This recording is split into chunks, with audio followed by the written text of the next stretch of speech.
Vamos a tener un panel de expertos muy padre, afortunadamente, ya los iré presentando a cada uno. Y bueno, obviamente esto queremos resaltar la importancia de los centros de referencia, el cómo tenemos que lograr establecer estas redes en nuestro país, la diferencia que han marcado en otros países y poder un poco copiar esa experiencia para poderla aplicarla a nuestros pacientes. Este es el cuarto de nuestra primera serie de webinars, el quinto todavía pendiente para el día jueves 22 de febrero, mismo 8 de la noche, como siempre. Y pues bueno, los objetivos por parte nuestra será definir específicamente los conceptos, específicamente en volumen y cómo definimos un centro de referencia, la importancia de la cooperación entre todas las disciplinas dentro de la oncología y no solo de las disciplinas, sino en las diferentes instituciones y esta cooperación poderla llevar más allá, no solo a nivel nacional, sino internacional.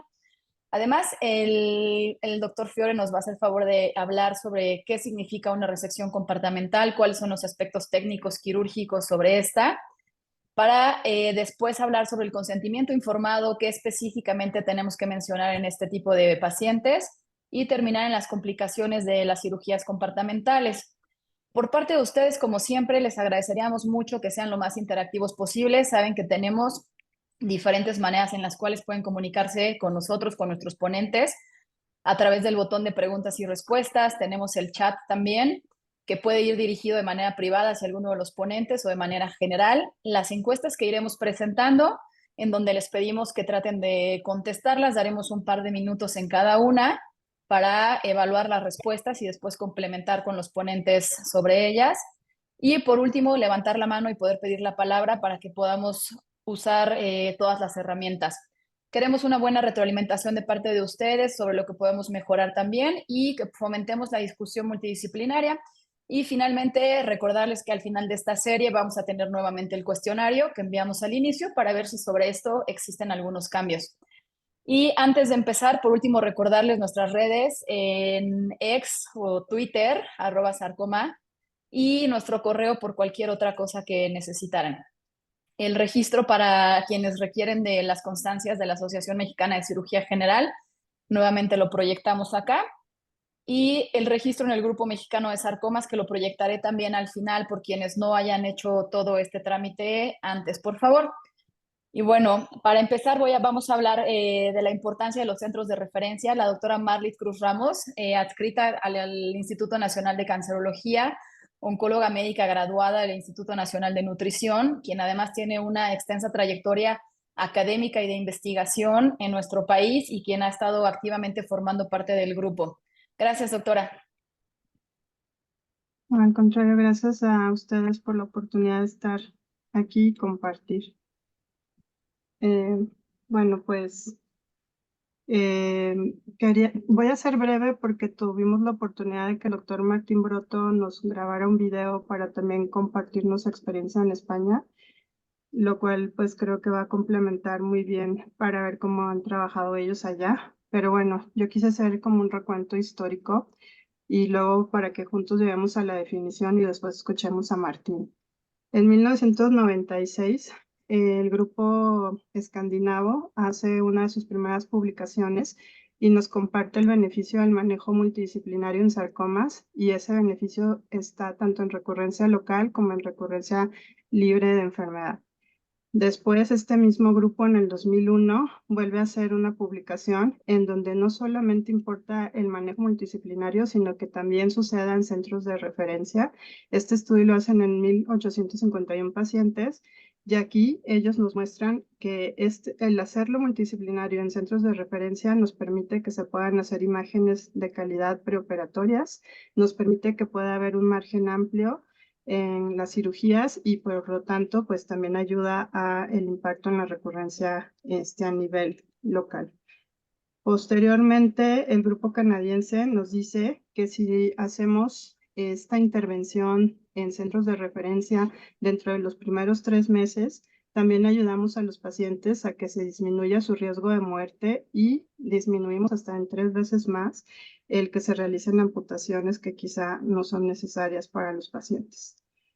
Ya después, en Francia, en el 2004, no solamente nos agregan el término multidisciplinario y todo lo que hemos ido platicando, sino que nos dicen que sigamos las guías clínicas y eso nos permite también pues ir definiendo el centro de referencia. Y verán que las puse en rojo y lo puse a posta porque pues multidisciplinario forma parte de la definición, que haya imagen de calidad forma parte de la definición, que el tiempo sea adecuado y que se pueda referir de forma oportuna y que nos apeguemos a las guías clínicas forma parte de la definición que medianamente, aunque no hay una definición exacta, hemos ido haciendo, ¿no? Después los ingleses en el 2004 también nos dicen pues que estos centros van a tener un impacto no solo en supervivencia libre de recurrencia, sino que también en supervivencia global. Entonces aquí ya vamos viendo que también en pacientes que tienen alto riesgo hay un beneficio de participar en este tipo de estrategia.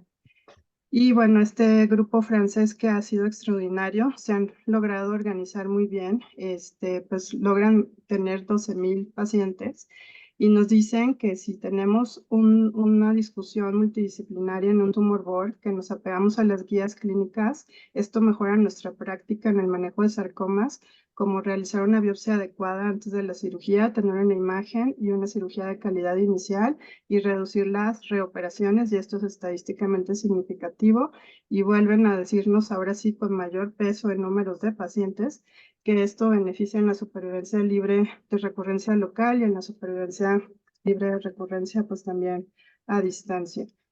Y bueno, pues introduzco a Martín. Él en el grupo de España nos dice lo que es que la diferencia entre un centro de referencia y un hospital local.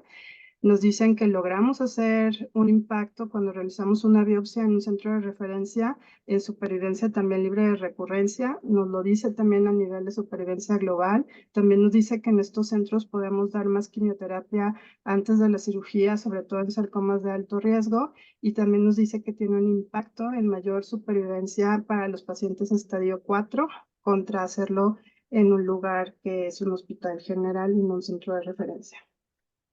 Entonces les presento aquí la página de Celnet, que es una de las herramientas con las que contamos. Este grupo está ahora dirigido para participar con nosotros en América Latina y el Instituto Nacional de Cancerología, donde Dorian y Gaby participan, pues están en este grupo pues de Celnet y quizá más adelante nos puedan contar su experiencia.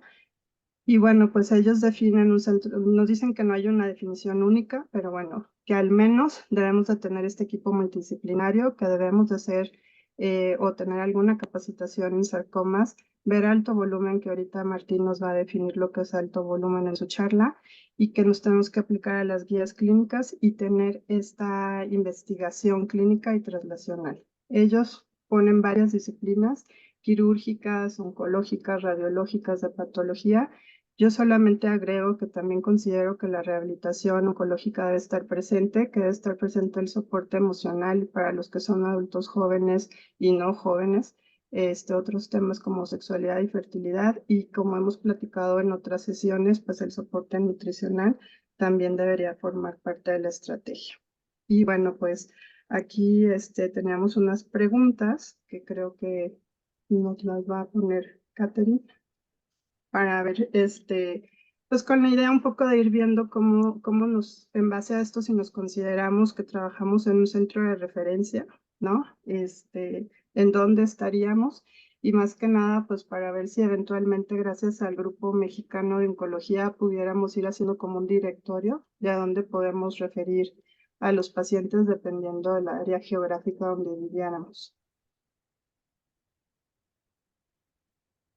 Muy bien, muchas gracias. Tenemos la votación en pantalla, entonces la dejamos unos minutitos y nos gustaría animar a todos a que la contesten, porque de esta manera también podemos conocer un poquito mejor la audiencia con la que contamos en estos webinars y, como dice la doctora Marlith, tener un poco una mayor idea de con qué centros contamos, sobre todo fuera de la región del centro del país, para poder extender una red de tratamiento para estos pacientes. Vamos como a la mitad. Mientras contestan, aprovecharé para decir porque bueno, está como ha detenido. Aprovecharé para decir por qué es importante la red, para no robarle mucho tiempo al video que nos hizo amablemente Martín.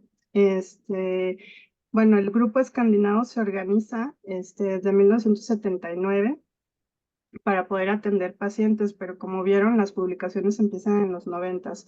Entonces, esto lo digo pues para que todos los que estamos aquí entusiastas, pues vivamos con paciencia. Digo, el doctor Aldaco y una servidora, y seguramente muchos de los que estamos aquí hace 10 años, participamos en las primeras guías clínicas de sarcomas, que ya requieren actualización, pero bueno, que digamos que son pasos, pero que seamos pacientes. Y bueno, vemos que hay una gran diferencia entre este grupo escandinavo y el grupo español. El grupo español empieza en 1994 a tener esta como grupo, como networking a nivel España, y empiezan a tener centros de referencia y a mandar esa información. Sin embargo, no hace mucho el doctor Fernández hace un estudio y una evaluación en cirujanos que trabajan con sarcomas. Y bueno, ellos ven que la mayoría están en centros de tercer nivel, no necesariamente están en un centro de referencia, que a estos cirujanos les gustaría tener mayor información y hacer más investigación en sarcomas. Y bueno, también pues tener como ser más específicos en sarcomas, y no todos los cirujanos tienen un equipo multidisciplinario a pesar del esfuerzo que están haciendo en España. Entonces, pues bueno, esto lo digo como para que tengamos paciencia. En América Latina, pues ahora está CELNET tratando de apoyarnos, y bueno, ahora estamos también participando en este grupo multidisciplinario mexicano de sarcomas, ¿no? Entonces, pues bueno, para tenernos paciencia, pero aquí estamos en el camino paso a paso. Y pues muy interesante, ¿no? Muchos sí trabajan en un centro que se podría considerar de referencia. Algunos incluso pues están, bueno, la mayoría en la zona centro, pero bueno, también sabemos que hay en otras regiones del país, y pues estarían dispuestos a recibir pacientes. Entonces pues, pues estamos de gane, ¿no? En la participación. Listo, voy a proyectar el video del doctor Martín Broto, es una excelente plática.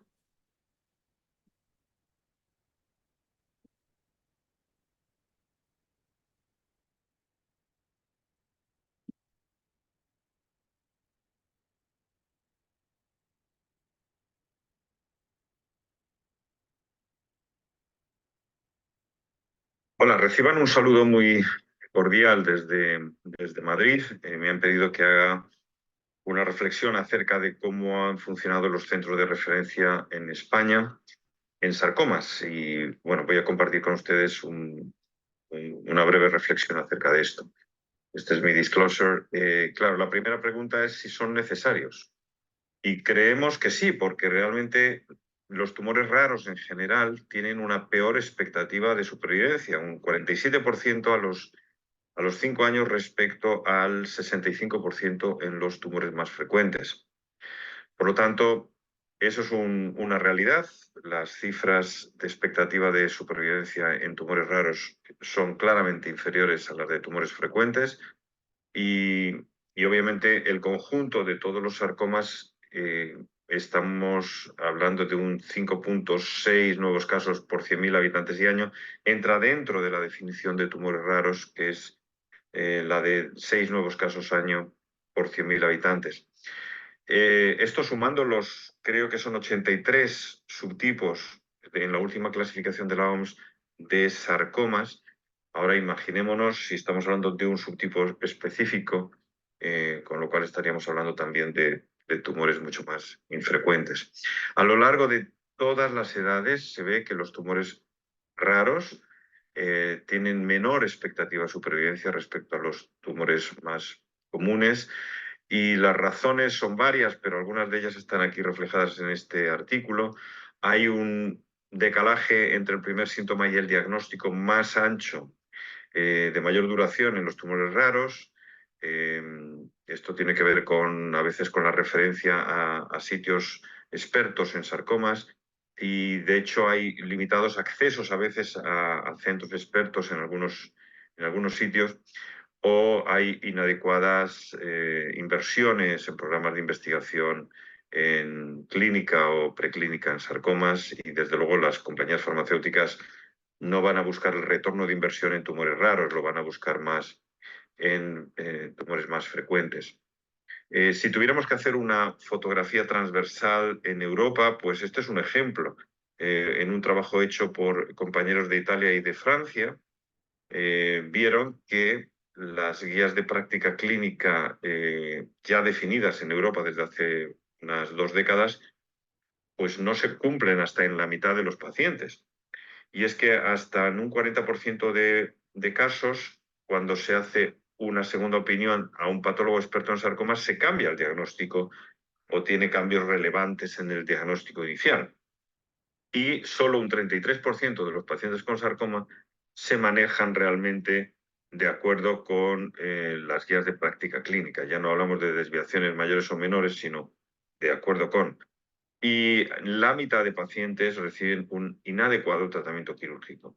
Y esto en un área geográfica donde se supone que las políticas de referencia a pacientes con sarcoma están bien delimitadas. Todavía mucho por hacer, por lo tanto, y le comparto esto para que vean que en todos los sitios pues hay dificultades. Pero el número de artículos que demuestran que la centralización de pacientes con sarcoma en centros expertos conlleva un beneficio significativo en la supervivencia es abrumador. Y realmente tenemos muchísimos ejemplos. Este es de Francia, donde claramente los pacientes manejados por centros expertos en sarcomas, centros que tienen equipos multidisciplinares en sarcomas, pues tienen una mejor supervivencia. Lo mismo pasa para retroperitoneo, que requiere de una aproximación quirúrgica muy especial, y si no se hace adecuadamente, pues las expectativas de supervivencia son claramente menores. Y desde distintos ángulos se han trabajado demostrando que realmente el hecho de tener un centro experto en sarcomas, el hecho de tener un equipo multidisciplinar que se reúne semanalmente, pues conlleva beneficios sustanciales en supervivencia o en menor morbilidad o en distintos endpoints clínicos.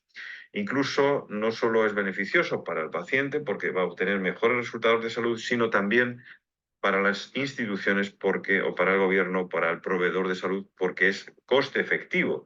El hecho de centralizar pacientes en centros expertos conlleva siempre menos tratamientos, por lo tanto, evitando sobretratamientos se es más coste efectivo también. Y esto es algo que se ha analizado y se ha publicado. En España hicimos también una foto y vimos que los pacientes que tenían la biopsia realizada en centros expertos tenían claramente una mejor supervivencia global para sarcomas somáticos. Entonces eso es algo que permitió también convencer al Ministerio de Salud de la necesidad de tener centros expertos en sarcomas, digamos, acreditados oficialmente, ¿no? Y en muchos países se obtiene ese mismo resultado. La centralización es claramente mejor. Y es que a nivel de nuestras instituciones, un paciente no debería estar orbitando alrededor de distintos especialistas, porque esto es entrar en un loop donde hay mucho sobretratamiento. En lugar de ello, deberíamos de procurar tener un meeting point, una reunión semanal donde los pacientes, al menos los pacientes que exigen de mayor tratamiento multidisciplinar, se comentaran alrededor de distintos especialistas, es decir, que los especialistas orbiten alrededor del paciente y no al revés. Eso es lo que da resultados positivos, y obviamente el Comité de Sarcomas es el centro neurálgico para la toma de decisiones, desde la biopsia inicial, que debe procurarse hacer siempre como biopsia core, biopsia throughput, para trazar adecuadamente una hoja de ruta terapéutica colegiada entre distintos especialistas. Esto debe ser el objetivo principal, ¿no? Un ejemplo muy notorio, en el ejemplo de arriba, un MPNST superficial, fácil de tratar, pero no se hicieron las cosas bien, no se hizo una cirugía planificada, sino más bien contaminante, que ocasionó una recidiva locorregional y ahí menoscabó no solo la función de esa extremidad, sino también la expectativa de vida del paciente. Y abajo tenemos un ejemplo polarizado, es decir, un sarcoma sinovial que involucraba 2 compartimentos de muslo, por lo tanto, complejo, discutido en comité, se decide quimio-radio preoperatorio, se hace una disminución volumétrica y se opera de forma planificada, y 10 años después la paciente no tiene una recaída. Son ejemplos que nos dicen que no hay que dar opciones, más opciones que las estrictamente biológicas para las recaídas en nuestros pacientes. Que no le demos razones al tumor para recaer porque hayamos hecho las cosas inadecuadamente. Y sigue habiendo unas inconsistencias respecto a la aproximación de un paciente con sarcoma. Todo el mundo entiende que debe haber centros expertos para trasplante hepático. Todo el mundo entiende que la secuencia de acontecimientos primero es diagnosticar y después es tratar. A ningún ginecólogo se le ocurre operar un tumor de mama sin antes tener una biopsia, pero en sarcomas de extremidades pasa muchas veces el caso contrario, que primero se opera y después se diagnostica un sarcoma. Entonces, eso es una contracultura que hay que cambiar desde atención primaria hasta centros secundarios para poder cambiar las cosas y ser transformadores. ¿Cómo definir un centro de referencia? Hay muchas definiciones, entre ellas el volumen es importante y el volumen es variable en función de los países. En general, en Europa, el número mínimo de casos de sarcomas de partes blandas nuevos año manejados por el comité es de 100 para considerarse centro experto en sarcomas. En España es 80 y en España también se exige un mínimo de 10 nuevos casos de tumores óseos malignos primarios al año y 10 nuevos casos de tumores de retroperitoneo al año. Pero no es solo el volumen lo relevante, sino también pues, el estímulo de la investigación. En los centros de referencia en España tiene que estar en contextos de institutos de investigación también, para favorecer pues, no solo la docencia posgrado, sino también la investigación clínica y preclínica. Y obviamente el número de publicaciones también es relevante para defender a un centro como centro de referencia, ¿no? Y como les digo, es importante ese comité, digamos que es el epicentro de actividad donde se toman las decisiones colegiadas, donde se discute acerca de la operabilidad, de cuál va a ser la secuela que va a quedar a medio o largo plazo, cuál es el riesgo de metástasis a distancia, cuál es el riesgo de recurrencia local. Todo eso se discute en el comité y es importante cuidarlo porque es un auténtico tesoro y los pacientes se pueden beneficiar, obviamente, de ello. En España tenemos el programa CESUR, que es el acrónimo de Centros, Servicios y Unidades de Referencia del Sistema Nacional de Salud. Y en estos momentos hay 6 centros de referencia, no, hay 7 centros de referencia, perdón. Inicialmente fueron 5, ahora son 7 y recientemente han reconocido otro más, o sea que en breve oficialmente van a ser 8. Bueno, no solo hay que trabajar dentro del hospital, sino también hay que trabajar en el ámbito nacional en colaboración, y esto es lo que ha hecho el grupo GEIS desde 1994, desarrollando programas de investigación clínica en los que los pacientes claramente pueden tener acceso a medicamentos que de otra manera sería imposible. Y también es necesaria la colaboración internacional y en este sentido desde hace también pues, más de una década en España lo tenemos muy claro y participamos pues, en distintos networks internacionales para desarrollar investigación también, que de otra manera solo con nuestro país sería inviable, ¿no? Eso es muy, muy relevante. Y así hemos podido afrontar ensayos clínicos que se han hecho por primera vez en la historia en tumor fibroso solitario, por ejemplo, con la cooperación del grupo italiano y el grupo francés, y lo hemos hecho en este ensayo clínico llamado GEIS-32, en el que había 3 cohortes diferentes, 2 de ellas de tumor fibroso solitario y una de fotosarcoma mixoide extraesquelético. Ese tipo de objetivos, si no es por medio de una colaboración internacional, sería imposible de desarrollar. En Europa tenemos el network de Euracan, que aglutina centros de referencia en tumores raros, sarcoma es uno de ellos, a nivel europeo, con programas también de investigación en distintos ámbitos y de cooperación supranacional.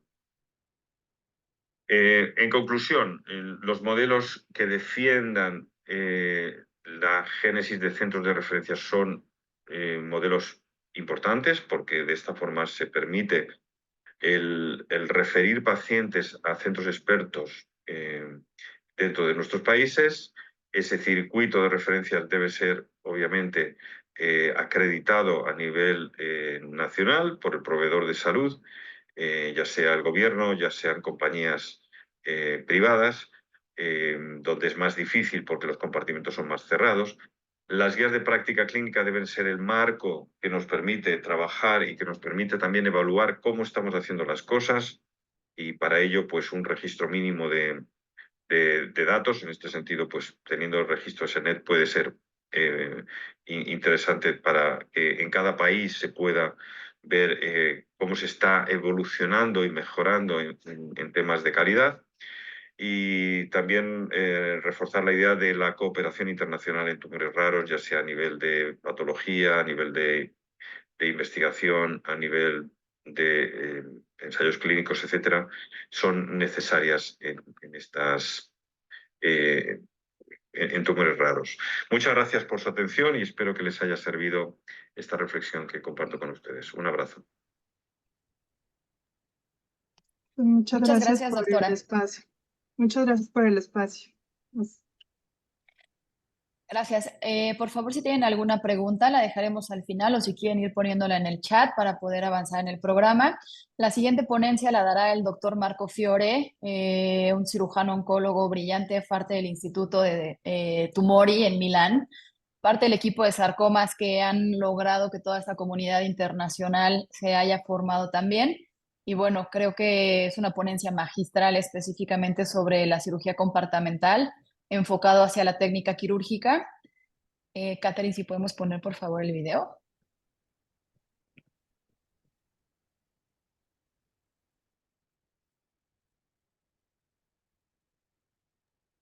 Y bueno, último, nada más antes de empezar el video, me gustaría decirles que se grabaron los subtítulos de manera automática, intentando que esto tenga mejor difusión. Si ven por ahí algunas faltas o algo, es cuestión de la parte de la computadora que lo hace de manera automática. Gracias. Good evening. Thank you to the Grupo Mexicano de Sarcomas for the kind invitation. I would have loved to participate. Perdón.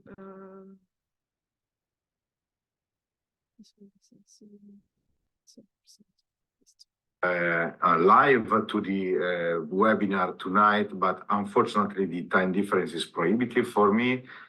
So I recorded this presentation for you, and I hope that it would be useful anyway for all of you. I have been asked to talk about the compartmental resection for primary retroperitoneal sarcoma, and specifically about the surgical technique. So first of all, well, I have no disclosure. First of all, I would like to underline that this definition of compartmental resection has been debated in recent years about the appropriate definition of this procedure. Actually, it was the topic of the first TARSWOG lecture during our live surgery course in Italy research, and Professor Carol Swallow during this lecture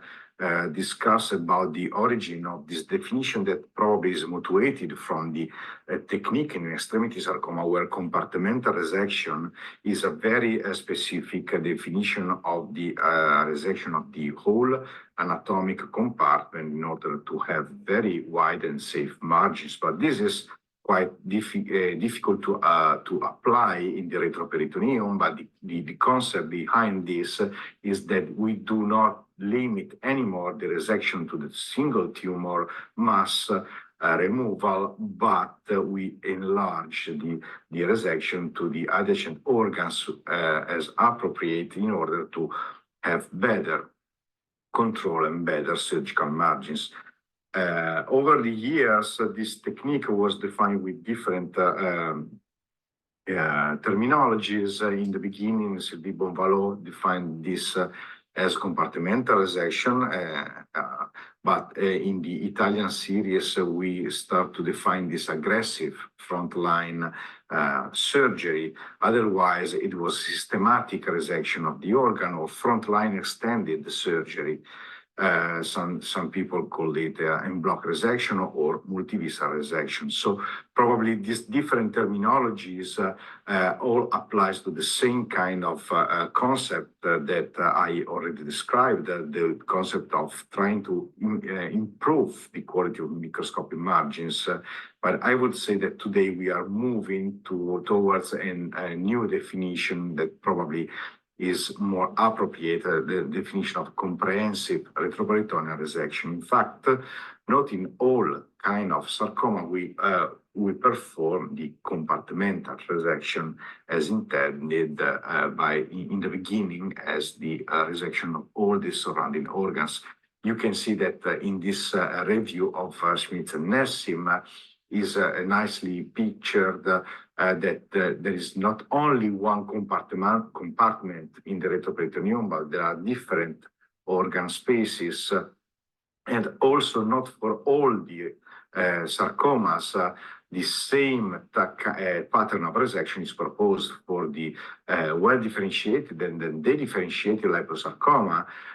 We offer an extended en bloc resection requiring the ipsilateral retroperitoneal fat resection. That's somewhat what is usually intended by compartmental resection, but for leiomyosarcoma, for example, the resection is different. We have en bloc resection only of the vascular structure, but probably the other critical structure can be preserved, and same for the MPNST and the solitary fibrous tumor.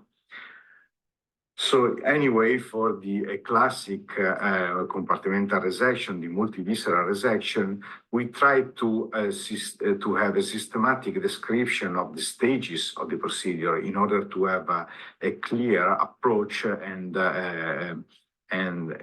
that can be repeated and reproducible. This is somewhat different from the right side and the left side. And please be aware that what I am talking now on is preferably refer only to the liposarcoma histotype. So the first step, both for right and left retroperitoneal liposarcoma, is the exploration and exposure. That is very important because liposarcoma are usually very large in size. So we need a standard cephalopubic midline that should be very generous, and a good retractor is very useful to stay on the safe part.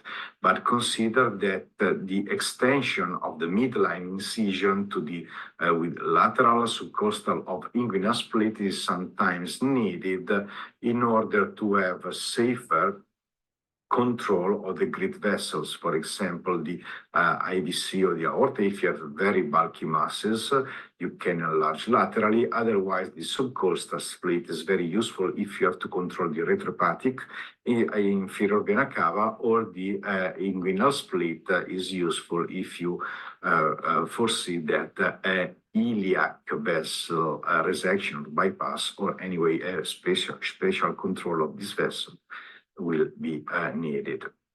Second and the first stage are aimed to control the central part of the abdomen and to reach the great vessel on the back side. So we divided the right colon or the transverse colon according to the side, the distal ileum, and then there is the assessment of the duodenum and on the right, and the left pancreas and spleen on the left, and we move then to the third step, that is the Cochran maneuver on the right, and the management of the pancreas and spleen on the left that can be divided or preserved. For example, this is the reason why you have to decide whether to resect or not the pancreas. You can see that if the tumor is arriving below the pancreas, the peritoneum on the mesocolon and on the tumor is continuing on the pancreas surface. So if you want to preserve the integrity of the coverage, peritoneal coverage of the mass, you have to divide the pancreas body. How to decide whether to preserve or divide the pancreas? We usually decide on the preoperative coronal imaging if the tumor is reaching the inferior border of the pancreas body, then we decide to resect. Whether if there is a clear space and free space between the top of the tumor and the pancreas, then we preserve the spleen and pancreas. This is the option to preserve the pancreas. Then we rotate all the spleen and pancreas body to the right in order to control all the left retroperitoneal space. Otherwise, we divided with a staple the pancreas body and leave intact the peritoneum over the tumor. While on the right side, the evaluation of the duodenum is done in order to find this thin layer of over the serosa that protect the tumor surface from the duodenum, and that is a very thin margin but should be effective. So usually the extended Cocker maneuver is done this way, preparing the duodenum very carefully, and finally moving with the Cocker maneuver the duodenum head of the pancreas in order to control the vena cava below the organ. Otherwise, the other option, if the duodenum is very thick on the tumor, you can have a duodenal resection that can be partial or even only serosal, partial on the lateral side with a direct suture or a loop suture. Otherwise, you can even have a segmental resection, or in 4% of cases, sometimes is needed, a pancreatoduodenectomy is needed and blocked with the multivisceral resection. This is a very key point during the procedures, because you can see in this data that we presented last year at SSO how the duodenal management is related finally with local control.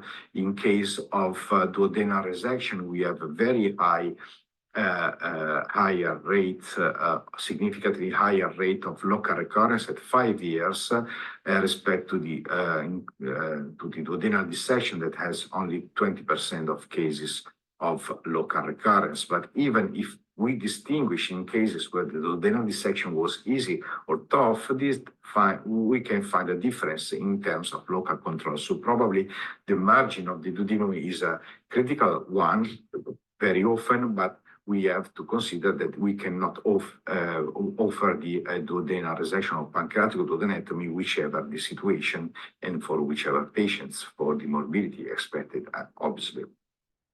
Next step, the fourth step, is the dissection of the great vessels, the vena cava on the right and the aorta on the left, with the ligation of the renal vessels, because usually the kidney is involved in the mass. So this is the image in the left with the preparation of the aorta. Also in this case, we have a dissection under the adventitia and we ligate the renal vessel of the left.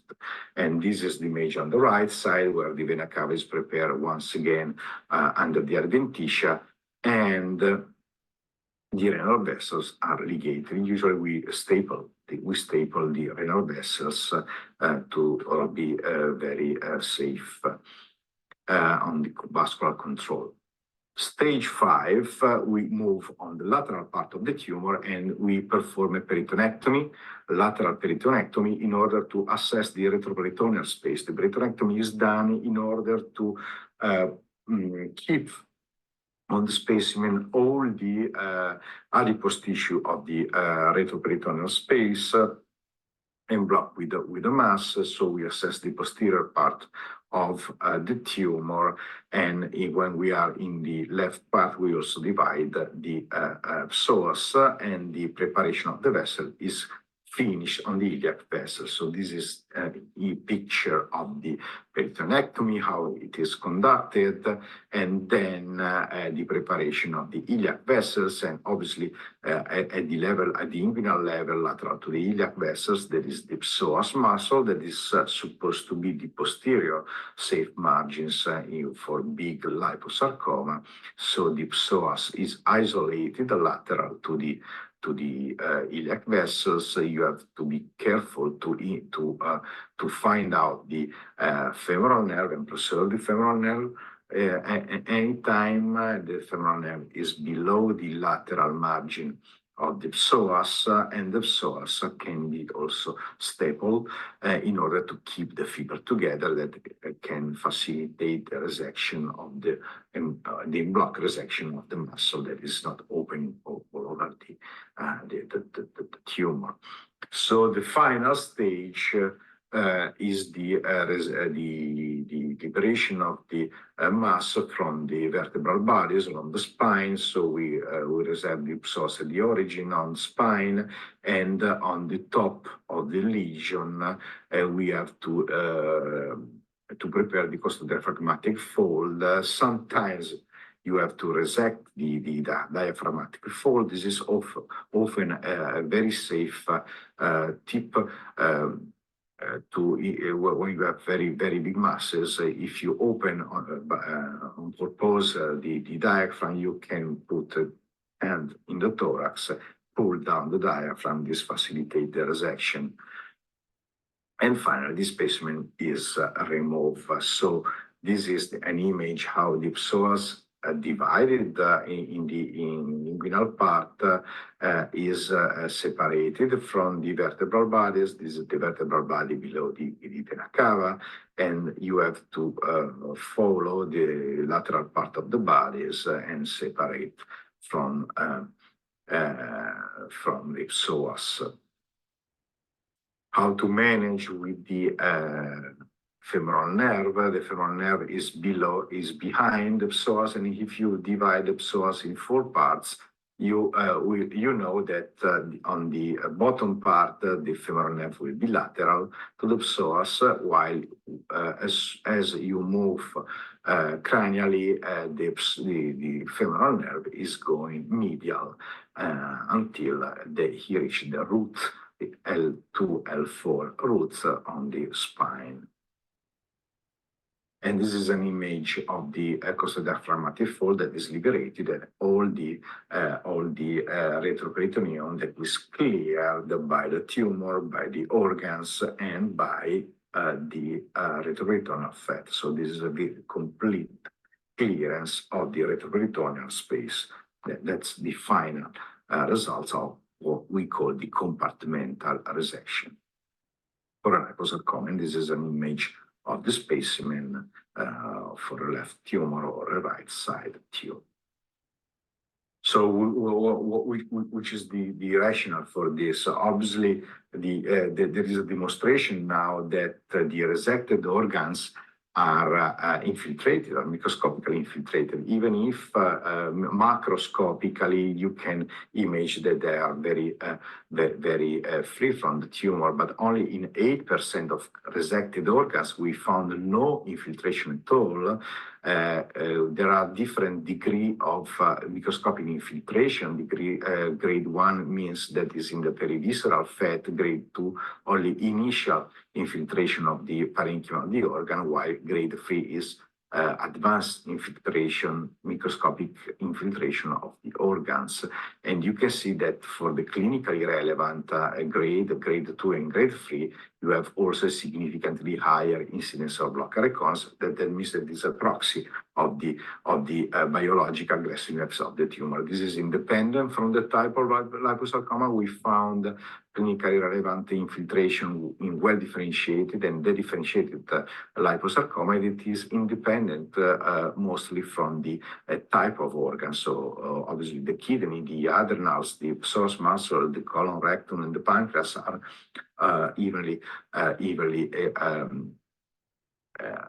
interested by the microscopic infiltration. So this is what we meant for liposarcoma. For leiomyosarcoma, they are the second most common presentation. This surgery is somewhat different, so the technique is different. We don't offer this very large resection for leiomyosarcoma. The reason is that the expected local recurrence is very low, is in the range of 10% at 5 years.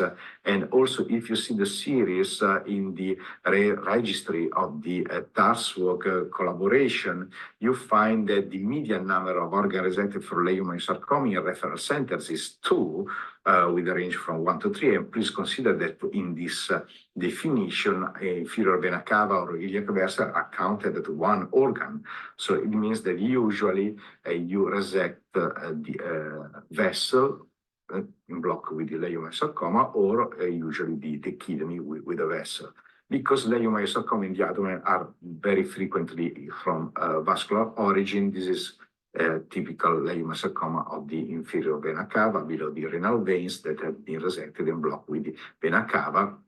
Another example of a very nice example of inferior vena cava leiomyosarcoma. So the standard procedure usually is the resection of the right kidney, because it's the mostly involved and because you have less collaterals for the veins, and the inferior vena cava. The inferior vena cava can be managed very easily under the renal vein, the segment 1, while the most common affected part is the segment 2. That's the reason why we usually perform the right nephrectomy in block with the leiomyosarcoma. More technically challenging are the leiomyosarcoma from the segment 3, over below the liver, behind the liver. From the kind of involvement of vena cava, mainly leiomyosarcoma are esophytic, so the vena cava is pushed on the back, but you have to be very careful, because this means, this does not mean that the tumor is lying on the vena cava, but is actually originating from the arterial part. So the resection of the vena cava is absolutely needed. Otherwise, you will have RO2 surgery. Sometimes it's endoluminal, completely endoluminal. Otherwise, in 35% of the cases, combined. So the vena cava is closed and the tumor is growing, also exophytic.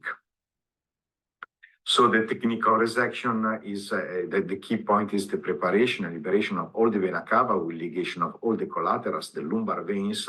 You have to grant the full vascular control before the resection, and once the vena cava is completely liberated, then it can be resected and blocked with a kidney. The reconstruction can be done by various techniques. We can use the PTFA bypass, but we also use cadaveric homograft, either venous or cadaveric aorta bypass, in order to improve the patency of the graft and reduce the risk of infection. And also in case of thrombosis of the graft, you can then avoid lifelong anticoagulants for the patients. And please pay attention to the care that how we manage with the left renal vein that can be preserved, sometimes otherwise reconstructed and blocked with the bypass, or even reconstruct only the continuity of the left renal vein when you have no inadequate graft to reconstruct all the inferior vena cava.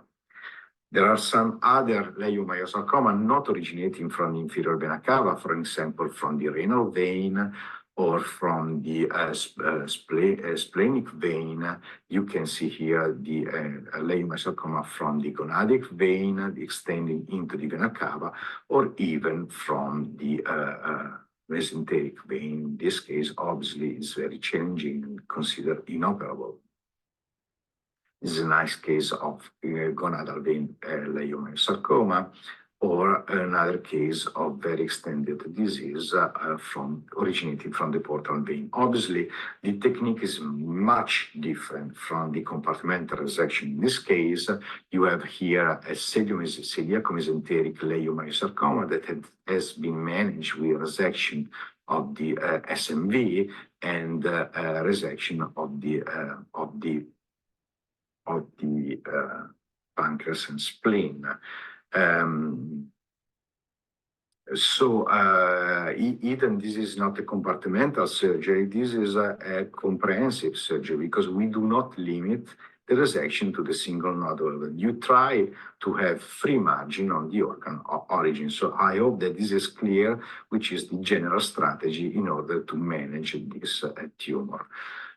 I'm closing the presentation. I just want to highlight you that we published recently a video on the Annals of Surgical Oncology with a nice presentation, 8 minutes video with the resection of the right retroperitoneal surgery. You can download for free on the Annals of Surgical Oncology, and maybe it can be useful also to see how it can be live on a video. But I want also to invite you to our course of live surgery for retroperitoneal sarcoma. Probably this year it will be broadcasted from Milan and from other European centers of the European School of Sarcoma Surgery from ESSO. You can find information on the ESSO website, and this event is endorsed by the TARSFOG collaboration. Usually on the day one of the event, there is the TARSFOG lecture of international host. So thank you again, and I'm sorry I cannot answer any question because this is a recorded presentation, but I want to thank you once again, my friends from the Grupo Mexicano for sarcoma, and I hope that one day we can meet maybe live and continue our discussion together. Thank you.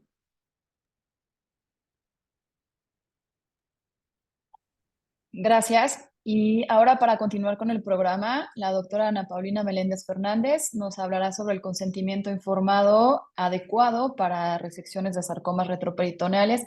La doctora es cirujana oncóloga, egresada del Instituto Nacional de Cancerología y actualmente labora en el Instituto Nacional de Cancerología en el equipo de sarcomas, piel y partes blandas. Gracias, doctora. Gracias, muchas gracias por la invitación, particularmente a la doctora Martín y a Catherine. Un segundito.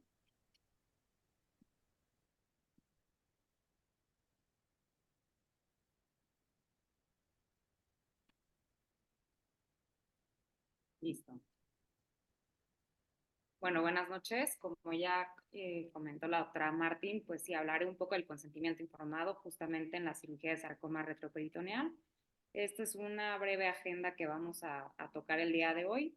Sé que la charla que viene a seguir de la doctora Aletia va a ser de morbilidad y mortalidad, pero bueno, para dar un poco de contexto, la importancia del consentimiento informado en este tipo de procedimientos quirúrgicos. Entonces, como una breve introducción y sobre todo orientado a que estamos en Occidente, como ya se ha comentado, los sarcomas de tejidos blandos constituyen el 1% en general de todas las neoplasias en adultos.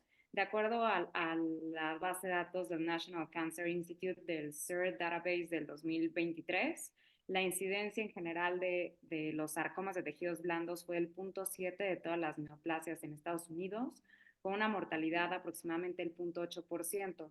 En México, como bien sabemos, no tenemos una estadística muy confiable, pero el estimado para el año 2021 fue en promedio de 10,000 casos por año. Como sabemos, los sarcomas de retroperitoneo no son los tipos de sarcomas más frecuentes. Es el segundo sitio en promedio de un 10 a 15, algunas series de hasta un 15 a 20% de todos los sarcomas, después de los sarcomas de extremidad. Por lo tanto, teniendo un poco de este contexto, sabemos que son cirugías poco frecuentes y tenemos un amplio espectro de intervenciones que, como ya comentaba igual el doctor Fiore, podemos ir desde cirugías muy simples con resecciones simples de acuerdo al tipo histológico y localización, hasta cirugías más complejas como son las resecciones amplias y las resecciones multiorgánicas, incluidas las compartamentectomías. Entonces, bueno, este contexto que voy a comentar muy brevemente, justamente en algunas de las series más grandes, como el grupo transatlántico, donde pertenece justamente el doctor Martín y el doctor Fiore, justamente en 2018 hicieron una publicación con 1.104 pacientes y lo mismo en Estados Unidos para el 2019, con la mitad de los pacientes, donde justamente las complicaciones reportadas con un claviendo arriba de 3 o más fue de un 16 hasta un 24%, ¿no? Y justamente en esta serie se hablan un poco de qué factores influyen, propiamente intraoperatorios, de los factores asociados al tumor, y un dato importante es que hasta un 10%, incluso en centros de alto volumen, llegan a meritar algún tipo de reintervención. Entonces, vale la pena tomar en cuenta estos factores que hay que considerar en este tipo de intervenciones, qué tipo de paciente tenemos, la edad que tiene. Sabemos en la actualidad que en centros con expertise la edad arriba de 65 años, incluso algunas series sube a 70 años, no es una contraindicación para hacer estas cirugías multiorgánicas, pero sí saber que incrementa hasta 1.5 veces el riesgo de la morbilidad. También tomar en cuenta el estado nutricional. Hay un grupo, sobre todo de sarcoma en Estados Unidos, que se concentra mucho en el estado nutricional, que a veces lo olvidamos. La obesidad y la desnutrición se han asociado. Como tal, hasta ahorita sabemos que en sarcoma y retroperitoneo la radioterapia en adyuvante empieza después del STRAS a tener cierto papel, pero ahorita no se ha visto hasta el momento como tal un impacto como tal en la morbimortalidad. Y finalmente los hallazgos intraoperatorios, sangrado arriba de 1 litro, la anemia o la necesidad de transfusión y la resección de más de 3 órganos se han impactado, se han visto que influyen en esto. Entonces, justo como comentaba, la mayoría de las series hablan del sangrado o la formación de hematomas como las principales complicaciones, seguido de las fístulas intestinales y gástricas, con la morbilidad en promedio de un 16 a 24%. A partir de estos estudios es donde se determinan ciertos scores de riesgo de acuerdo a las vísceras, órganos o aparatos resecados, y obviamente pues mencionar que la pancreatodenectomía pues es el que confiere el mayor riesgo de morbilidad. Entonces hay que tomar en cuenta pues cuál es la amplia gama que tenemos de cirugía que vamos a realizar, en dónde está localizado, qué tipo de órgano vamos a resecar o no. Para esto es muy importante lo que ya se ha comentado en pláticas previas, la planeación quirúrgica. Hay que saber muy bien, ver los estudios de imagen, sobre todo la tomografía, o si hacemos algún estudio con angioresonancia, angiotomografía, para ver obviamente el grupo de órganos que vamos a resecar y el riesgo de complicaciones, ¿no? Entonces, obviamente la resección intestinal es el tipo de resección o es el órgano que finalmente más está involucrado en este grupo de procedimientos quirúrgicos. El riesgo de fuga de anastomosis es un poco variable, pero en promedio es un 10%. La nefrectomía, casi ningún paciente llega a la hemodiálisis, pero todo esto hay que tomar en cuenta y platicar al paciente que tienen un riesgo de que lleguen a progresar a falla renal. La posibilidad de una resección vascular hasta un 5% de los casos, y también la pancreatodenectomía, el riesgo de la fístula pancreática, y no se diga también de la insuficiencia suprarrenal, que no es tan despreciable esta insuficiencia transitoria, aunque es importante mencionar que casi ningún paciente amerita algún tipo de tratamiento por esta insuficiencia, como vasopresor, esteroide o el ingreso a terapia intensiva. Entonces, sí, los grandes grupos han concluido que las resecciones multiorgánicas y compartimentectomías, en general no se asocian a mayor morbimortalidad a estas cirugías menos radicales que se realizaban previamente. Sin embargo, pues obviamente hay que tomar en cuenta muchos escenarios, ¿no? La mayoría son centros de alto volumen, hay que optimizar al paciente en el periodo preoperatorio, hay que ver la decisión o las decisiones más adecuadas intraoperatorias para buscar la menor mortalidad. El manejo postoperatorio también es muy importante. ¿Por qué se habla de estos centros de alto volumen? Pues la importancia de tener pues un equipo multidisciplinario para poder resolver estas complicaciones, intervención, endoscopía, etcétera, etcétera. Y bueno, no se ha visto algún impacto en sí de hacer estas cirugías tan extensas en supervivencia global.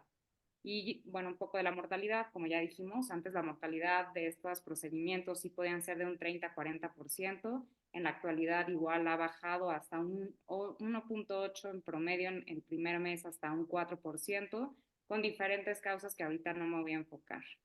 Creo que la doctora Catherine iba a poner aquí unas preguntas. Obviamente esto del consentimiento informado también va basado en aspectos éticos y legales, así que este es un ejemplo de una paciente de 31 años con un leiomyosarcoma retroperitoneal, aparentemente originada de la gonadal derecha de la vena. Se programa para una resección amplia y en el hallazgo transoperatorio se encuentra una infiltración uterina y del anexo derecho. No viene especificado en el consentimiento informado en la paciente la posibilidad de una histerectomía y tampoco tenemos en teoría el conocimiento de una paridad satisfecha. ¿Cómo procedería usted? De la siguiente manera.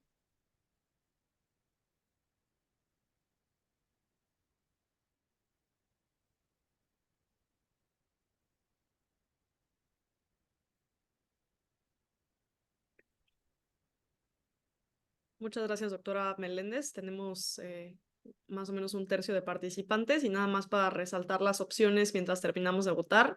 La primera es si se realizaría histerectomía en ese momento.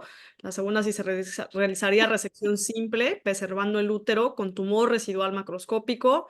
La tercera, si abortaría la cirugía hasta platicar con la paciente de la necesidad de realizar la histerectomía para la resección completa. O la última opción, si hablaría con el familiar responsable para tomar la decisión transoperatoria de realizar la histerectomía. Dejamos un par de segundos más la pregunta.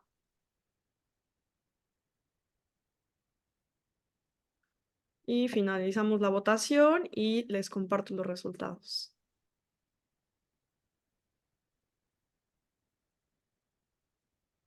Ok, veo que la mayoría de ustedes hubiera optado por hablar con el familiar responsable para decidir en ese momento la histerectomía y seguido de ello sería hablar directamente con la paciente. Bueno, como este caso lo discutimos ahí en cancerología, no hay como tal una respuesta 100% correcta, sin embargo, creo que la mayoría en cancerología nos optábamos justamente por estas dos decisiones, o de hablar con el familiar responsable o de platicar con la paciente. Sin embargo, todos concluimos que esto obviamente debe ser el escenario que menos esperamos que ocurra. Para eso es una adecuada planeación quirúrgica y evitar estas situaciones, ¿no? Entonces, entrando un poco al consentimiento informado, hablando un poco de los antecedentes, fue en Estados Unidos donde en 1914 se le da un valor como tal legal al consentimiento informado en Nueva York, justamente después de que se le realizó una tumorectomía a una paciente sin autorización, y esto empieza a tener relevancia a partir de que se desarrollan técnicas quirúrgicas y de anestesia más importantes o más especializadas. También en Europa, en 1957, en Inglaterra, hubo una situación con un paciente que recibe terapia electroshock y tuvo una fractura como complicación. Y bueno, a nivel mundial, la ONU en 1966 crea este International Covenant on Civil and Political Rights, donde justamente se van incluyendo a lo largo de las décadas múltiples países, incluido México. En la actualidad, hasta el 2023, hay 173 países incluidos, donde justamente se habla de la protección del derecho civil y político y se enfoca mucho en un área también del consentimiento informado. Es en 1972 en Estados Unidos donde se acuña como tal el término de un consentimiento informado y bueno, ha ido evolucionando hasta incluso en años recientes, a pesar de que esto ya tiene prácticamente 100 años. Todavía en el 2015 en Inglaterra hubo una omisión en una cesárea, donde todavía se hicieron más ajustes legales conforme al consentimiento informado. Y en México, que bueno, pues es donde estamos la mayoría laborando, pues sabemos que en la Constitución de 1917, justamente en el artículo 4 del primer título y primer capítulo que habla de los derechos humanos y de sus garantías, se habla que toda persona tiene derecho a la protección de la salud. Sin embargo, para esta época, pues como ya vimos, todavía no existía como tal en México una definición de un consentimiento informado. La siguiente revolución que hubo relevante fue la Ley General de Salud en 1984, donde en el artículo 103, se empieza a hablar donde es importante o fundamental que el médico que vaya a hacer algún tipo de intervención terapéutica o diagnóstica, incluso bajo protocolos de investigación, debe de contar con un consentimiento informado por escrito o del paciente o del representante legal. Y así como está la Ley General de Salud, se crea un reglamento de la Ley General de Salud donde hay diferentes artículos, particularmente el 80 hasta el 83, donde justamente habla ya de una manera más profunda, donde la autorización de este consentimiento informado, cómo se debe de redactar. El 80, por ejemplo, habla de un paciente cuando es ingresado a un hospital o a un centro para algún tipo de tratamiento.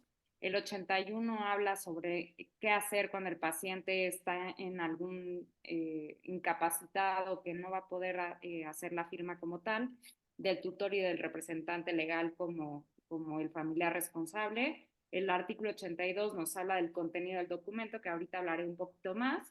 Y finalmente el artículo 83, donde nos habla precisamente de la importancia del consentimiento para aquellos pacientes que van a tener algún tipo de extirpación orgánica o alguna mutilación, donde va a condicionar alguna modificación física permanente.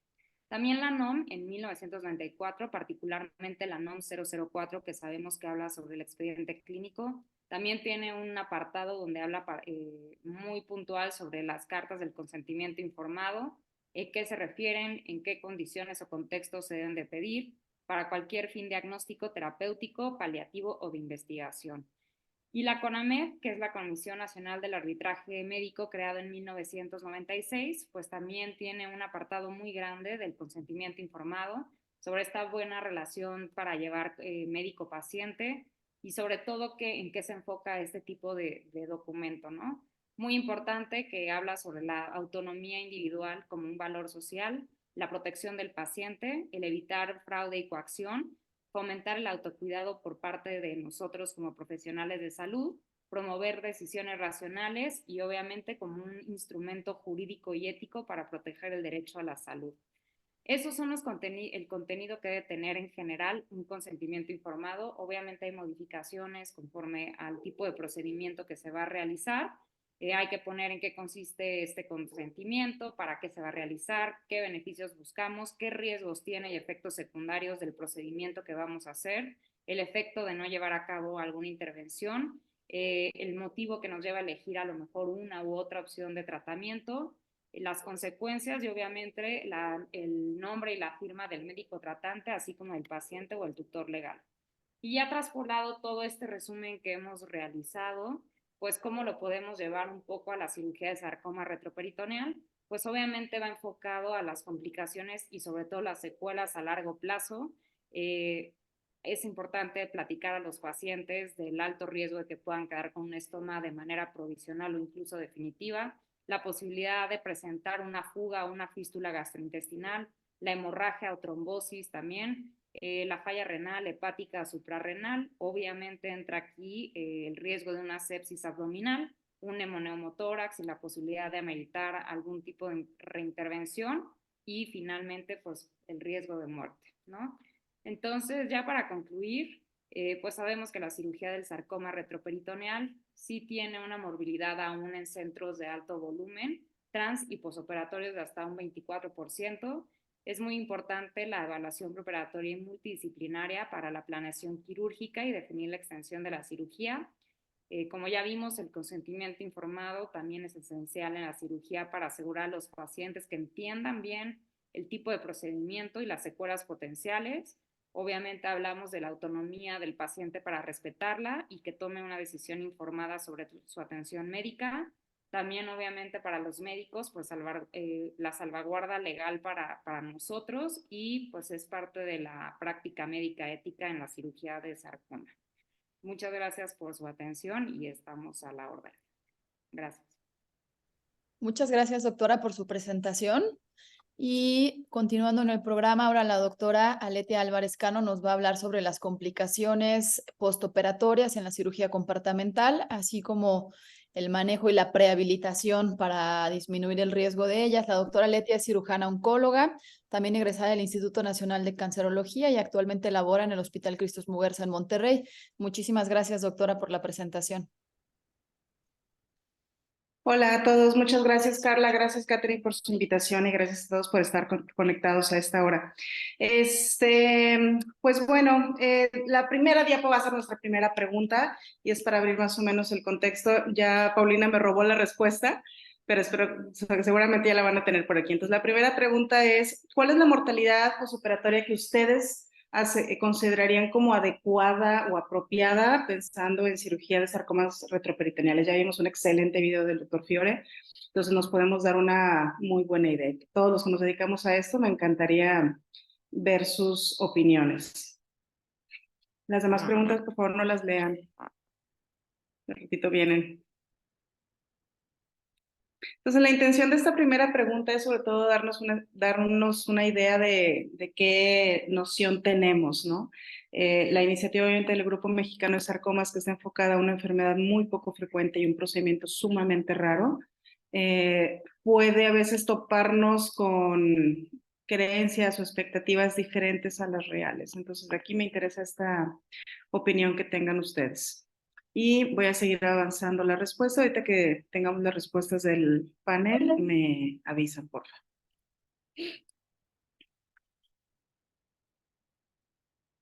Perdón, porque no puedo ver mi presentación. Listo.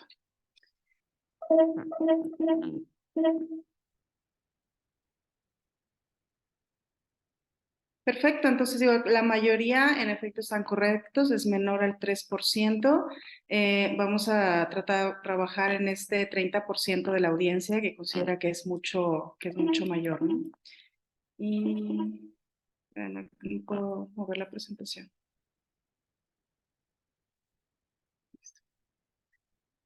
Entonces, bueno, en efecto, en términos de mortalidad, andamos alrededor de 1 a 2% en Estados Unidos. El grupo Transatlantic reporta 1.8%. Y aquí en México lo que se tiene reportado anda alrededor del 2%. Entonces, realmente es una mortalidad baja. Si la consideramos la mortalidad en contexto de otro tipo de enfermedades, de otro tipo de cirugías extensas que reciben también mucho auge y mucho énfasis, pero realmente está por debajo. La mortalidad, por ejemplo, esperada para una cirugía de esófago anda alrededor del 7%, para un VIP del 4%, y más o menos andamos similares a un HIPEC. Sin embargo, a veces en la práctica diaria no vemos tanta euforia con la cirugía del retroperitoneo. Ese es un tema, por un lado, la mortalidad, por otro lado, es la morbilidad. Y aquí empezamos entendiendo que depende de cómo las clasifiquemos. Hay que recordar que si mi paciente tuvo más dolor del esperado y le tuve que dar un medicamento adicional, eso ya se considera una complicación, dependiendo del sistema de clasificación de complicaciones que estemos usando. Entonces, de las más utilizadas y que vamos a estar refiriendo mucho aquí, ya las conocemos, la clasificación de Clavien-Dindo, donde a partir de los grado 3 los consideramos como clínicamente significativos porque demandan que yo realice algún tipo de intervención, ya sea un drenaje percutáneo, incluso una reintervención quirúrgica. Entonces, esas son las que me parece que deberían de ser las más importantes. El índice de complicaciones de CCI considera tanto el número como el tipo de complicación y se basa finalmente en las complicaciones de la clasificación de Clavien-Dindo, pero considerando también el número. Entonces, nos va a dar un índice, un cálculo entre el 0 al 100, y hay otros tipos de sistemas, como por ejemplo el acordeón, que además considera si es que hay o no fallas orgánicas, además de qué tuve que hacer para resolver esta complicación.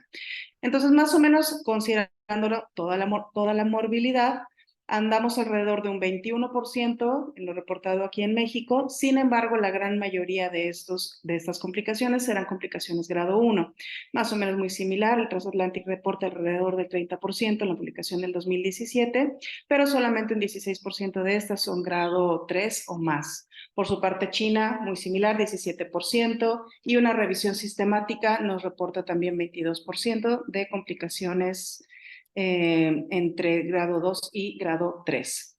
Entonces, ¿cómo impacta el hecho de que se me complique un paciente de mi cirugía en su pronóstico a largo plazo?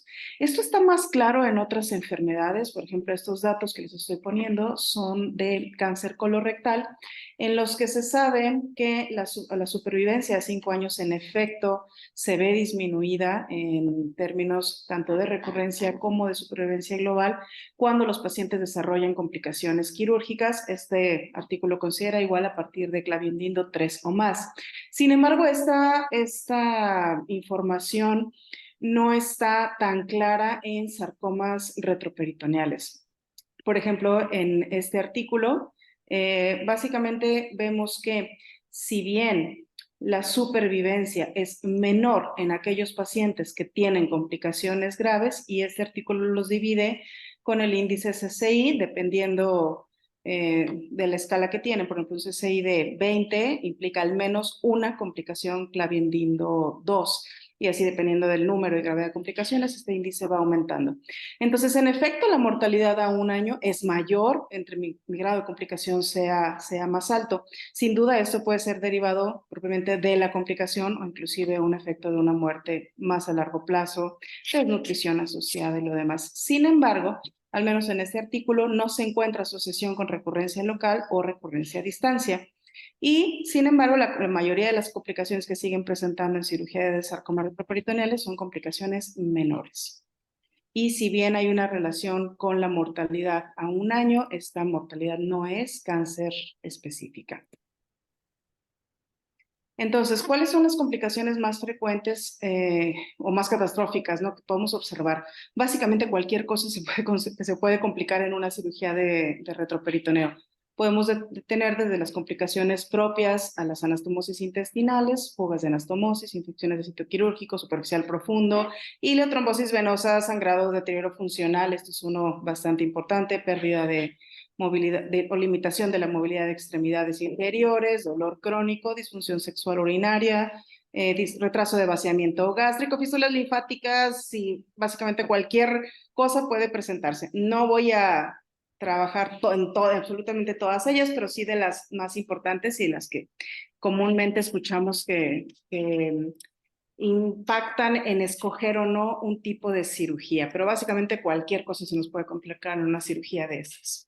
Entonces, por ejemplo, empecemos con las complicaciones de la nefrectomía, que es el órgano más frecuentemente resecado en cirugías del retroperitoneo. Este ejemplo es un caso de una mujer de 71 años, diabética hipertensa, con un diagnóstico preoperatorio de leiomyosarcoma grado 1, al menos, y sin duda con el porcentaje de necrosis, este se reportó como un grado 3 en su resultado de patología final. Aquí observamos una franca infiltración a la vena cava infrarrenal, y a esta paciente le realizamos una resección multiorgánica que incluyó el riñón y la cava. Entonces, ella entró a cirugía con una tasa de filtración glomerular del 96, disminuyó a 74 en el postquirúrgico, y en su control a 6 meses subió un poco, sin duda, aunque no ha regresado obviamente a su valor basal, ni la expectativa es que vaya a regresar. Además, le realizamos una ligadura de la vena cava inferior, no reconstrucción, y la paciente egresó al día posoperatorio número 6, tuvo un hilio transitorio, solamente requirió un paquete globular, no requirió estancia en UCI, no requirió nutrición parenteral y no hubo una readmisión a 30 días y la resección fue R0. Entonces, este es un ejemplo clínico y bueno, lo que nos dice la evidencia, igual hay que recordar la clasificación de la enfermedad renal crónica y, en resumen, el deterioro de la función renal es transitorio, aunque si bien no regresa a su nivel basal. Dos artículos que versan sobre este punto. Es un artículo publicado por Hall en el 2015, en el cual la tasa de filtración glomerular basal de su grupo de pacientes fue de 85, esta bajó hasta 44 mililitros por minuto, y después regresa a un seguimiento de 40 meses, esto es muy interesante porque tiene un seguimiento súper largo, hasta 62%. En este grupo, aunque eran menos de 100 pacientes, ningún caso requirió terapia de reemplazo renal. Un argumento muy común que escuchamos al momento de planear estas cirugías es que hay que buscar por todos medios omitir la nefrectomía porque luego el paciente va a requerir terapia de reemplazo renal, y no es así. En este grupo, por ejemplo, ningún paciente lo requirió. En otro estudio, este es un reporte de una revisión de casos de Estados Unidos, con más casos, más de 1,000 pacientes, solamente 0.3% de ellos requirieron terapia de reemplazo renal, que también es un número bajísimo. El porcentaje de pacientes con daño renal agudo fue del 14%, considerado como una elevación a 1.5 veces el nivel basal de creatinina y de la falla renal aguda en un 5%, que esto es una elevación del doble de la creatinina basal. Y aquí en este caso la tasa de filtración glomerular preparatoria andaba alrededor del menor del 44% en los pacientes que eventualmente requieren terapia de reemplazo renal. Entonces yo creo que podemos considerar la nefrectomía como una opción segura. La realidad es que esa idea de considerar que esto nos llevaría a que el paciente tuviera que requerir terapia de reemplazo renal es falsa. Perdón, es que tiene problemas aquí con mi computadora. Y en el siguiente punto de complicaciones, en lo más frecuente, bueno, las resecciones intestinales. Aquí digo, sabemos que no es lo mismo hacer una resección, por ejemplo, una resección vascular, no es igual que una resección del colon, no es igual que una resección de algún vaso significativo. Y obviamente, pensando en esto, se le asigna un puntaje a cada órgano, que es lo que ya más o menos mencionaba la doctora Paulina, siendo el peso mayor, que se le otorga un puntaje de 2, como el órgano más complejo a resecar, a las pancreatodenectomías. Entonces, aquí lo que podemos observar, digo, el resto de los órganos, la mayoría de los resecados se encuentra con la puntuación de 1 y la puntuación de 0 es a resecar piel, grasa o tejidos blandos, ¿no? Entonces, en el caso de las resecciones con un puntaje de 1, que son las resecciones intestinales, que en la mayoría de los casos también se realizan, es el segundo órgano resecado con mayor frecuencia, observamos que tanto la fístula o la fuga de las anastomosis es de las siguientes complicaciones más frecuentes, siendo la primera el hematoma. Pero si observamos igual, digo, a mí me parece esto finalmente un perfil bastante favorable, si lo puedo decir así, de complicaciones. Creo que a veces se tiene un concepto mucho más dramático de la tasa de complicaciones que se pueden presentar. Igual también sabemos que con mucha frecuencia escuchamos que hay que preservar el colon, ¿no? Para que no vaya a ser que tenga una fístula, y resulta que no, o sea, el porcentaje más o menos esperado de fugas de anastomosis anda igual menor del 3%. Entonces creo que podemos considerar que es relativamente seguro hacer estas resecciones complejas. Sin duda, el órgano que se asocia con mayor frecuencia de complicaciones es la pancreatodenectomía, y en cuanto al número de órganos por sí mismos, según este artículo publicado por la doctora Bombalodi y colaboradores del Transatlantic, cuando se resecan 3 o más órganos, igualmente el riesgo de complicaciones se dispara. Esta es la siguiente pregunta. Entonces, bueno, en nuestra práctica clínica diaria, en su opinión, ¿cuál de los siguientes factores creen que pudieran modificar pensando en reducir el riesgo de complicaciones postquirúrgicas? La idea de esta pregunta es justamente pensar qué me puedo llevar de la plática, de las excelentes ponencias que hemos escuchado hoy, y cómo aplicaría yo esto a la cirugía que tengamos programada la siguiente semana, y ver qué podemos ir haciendo para operativamente mejorar las cosas. Entonces aquí también me interesa mucho su opinión.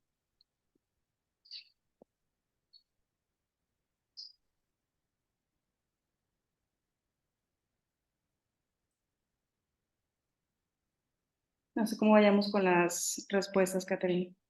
Vamos como a un 40%, dejamos unos segunditos más. Les recordamos que aunque estén viendo esto en el celular o en la tablet, también pueden ver la pregunta en pantalla y ayudarnos a contestarla.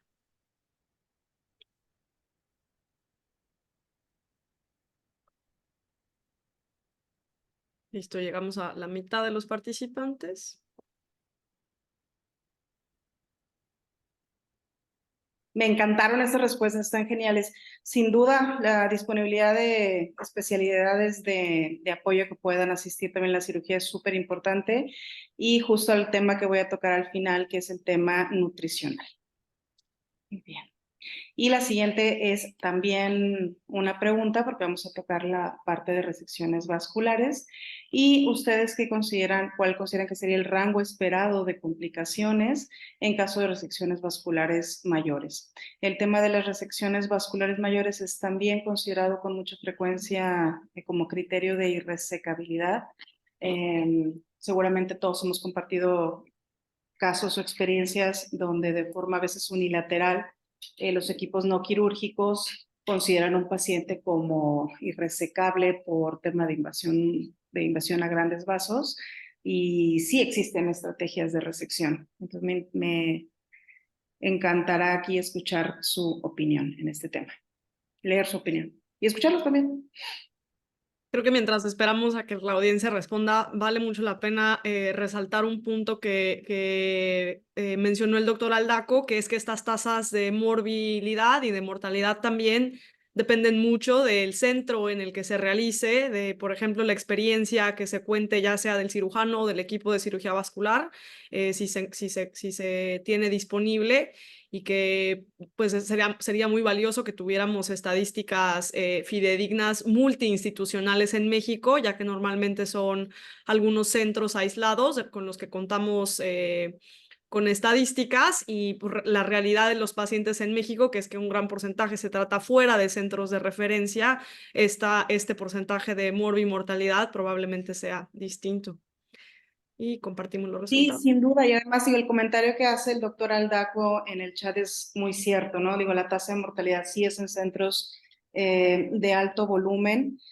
Sin embargo, nos enfrentamos con muchos problemas, ¿no? Y es que no tenemos información de los de bajo volumen, y además hay, por ejemplo, artículos en otro grupo de cirugías como la pancreatodenectomía, en donde si el cirujano se entrenó en un centro de alto volumen, al momento de que sale a centros, lo que los gringos le llaman rurales, ¿no? Pero bueno, de bajo volumen, continúan manteniendo resultados muy buenos. Entonces, considerando la geografía de nuestro país, creo que esto es algo de lo que pudiéramos hacer mucho uso, ¿no? Entonces, bueno, aquí la expectativa fue muy amable de complicaciones del 15%. La realidad es que andamos aproximadamente entre el 41 y el 54%. Sin embargo, nuevamente, perdón, es que otra vez, no sé qué hice aquí. No puedo ver mi presentación, perdón. Nosotros sí vemos su pantalla. Sí, es que ya me obstruí yo sola la pantalla. Dame un segundo.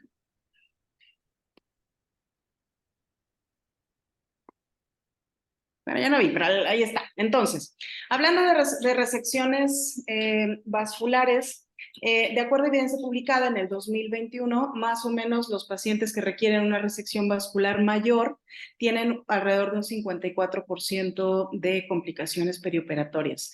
Y además tienen una versus 24% cuando no se realizan estas. Además, la supervivencia global a 5 años es menor, 60 versus 81%, y también son casos asociados a una mayor recurrencia local y a distancia. Por su parte, esta revista, de hecho, porque es de cirugía, es una revista de cirugía vascular. En el 2019 se publicaron una serie de 22.4% de complicaciones que son grado 3 o más. Este artículo lo publicó el doctor Gronki. Y esto, bueno, ¿qué significa? ¿Significa que no debemos de intentar hacer resecciones vasculares? En mi opinión, no. Creo que hay que recordar que una invasión a grandes vasos finalmente nos está hablando más tanto de un estadio clínico más avanzado o de una biología tumoral más agresiva. Pero creo que estos números, porque también a veces lo escuchamos, se manejan como pensar que por eso no debo de hacer una resección vascular. Hay que recordar que la contraparte no es aquel caso que no requiere una resección vascular. La contraparte es un R2 o un paciente sin tratamiento, que es lo que podemos llegar a tener. En este caso, por ejemplo, con un diagnóstico preparatorio de leiomyosarcoma, también de alto grado, hicimos una resección vascular mayor con una reconstrucción de la aorta. Y bueno, ¿qué puede haber de complicaciones? Igual, de todo. Aquí vemos ese precioso injerto que veíamos en la diapositiva pasada, felizmente nadando y rodeado de pus. Este caso se nos infectó el injerto vascular, y después el paciente recibió salvamento con un injerto extraanatómico.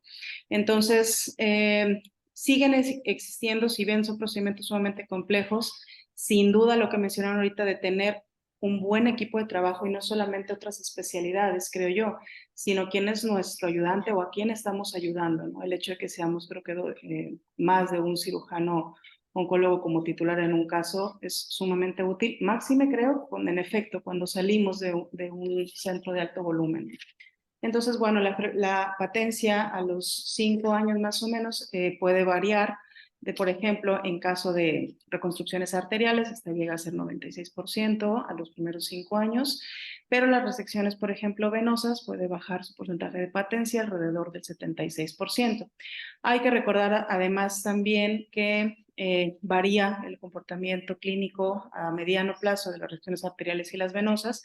Las venosas, en efecto, tienen más complicaciones, más frecuencia de trombosis, más frecuencia de edema de extremidades inferiores o de trombosis sintomáticas.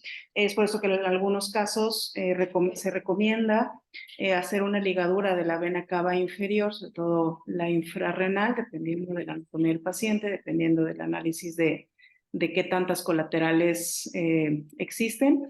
En nuestro caso, en mi equipo, hemos realizado resecciones sin reconstrucción de la cava inferior infrarrenal. Hasta el momento, no hemos tenido casos con afección por arriba de las renales, pero bueno, nos ha ido bastante bien. Los pacientes, de hecho, no requieren generalmente terapia intensiva. Es raro que hayamos hecho transfusión en estos casos. Entonces, la ligadura sin reconstrucción de la cava inferior es también una buena opción. Entonces, regresando tantito a la paciente que le hicimos esta resección de la cava inferior, ella, por ejemplo, ya después de su alta hospitalaria, presentó edema de extremidades inferiores. Finalmente se resolvió, no al 100%, pero sí resolvió, yo creo que más de un 75-80% al nivel 6.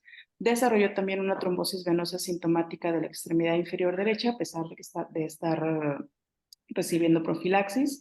Y bueno, ahorita ya 1 año de su cirugía se encuentra ambulatoria y funcional, con recurrencia sistémica de la enfermedad, pero sin síntomas locales y sin recurrencia local. Entonces, lo reportado por Fiore y colaboradores en el 2012 en este escenario es una trombosis temprana de los injertos del 70% y una permeabilidad del 60% a los primeros 3 años cuando se reconstrucciones.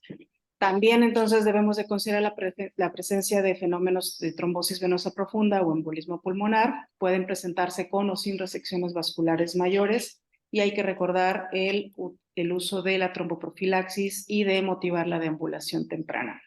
Entonces sí, sin duda, lo ideal, claro que es trabajar y poder referir a estos pacientes a un centro de alto volumen. Sin embargo, hay que recordar, esta imagen es así muy comparativa de las áreas geográficas de los países, ¿no? Puede sonar relativamente sencillo decir voy a establecer 1 o 2 centros o 3 de referencia en un país, pero resulta, fíjense las diferencias de poblaciones que tenemos. O sea, tenemos 131 millones versus 18, 59 y una extensión geográfica tremenda. Entonces, creo que los pacientes a veces es muy común que no puedan viajar a otra ciudad para tratarse en un centro de referencia. No solamente es ir a la consulta, son los meses que se tiene que quedar, las evaluaciones. Hay un valor muy importante que es el de dar el seguimiento y estar disponible para los pacientes en caso de dudas, preguntas o complicaciones, ¿no? Entonces, el trabajo no se acaba solamente con la realización de la cirugía.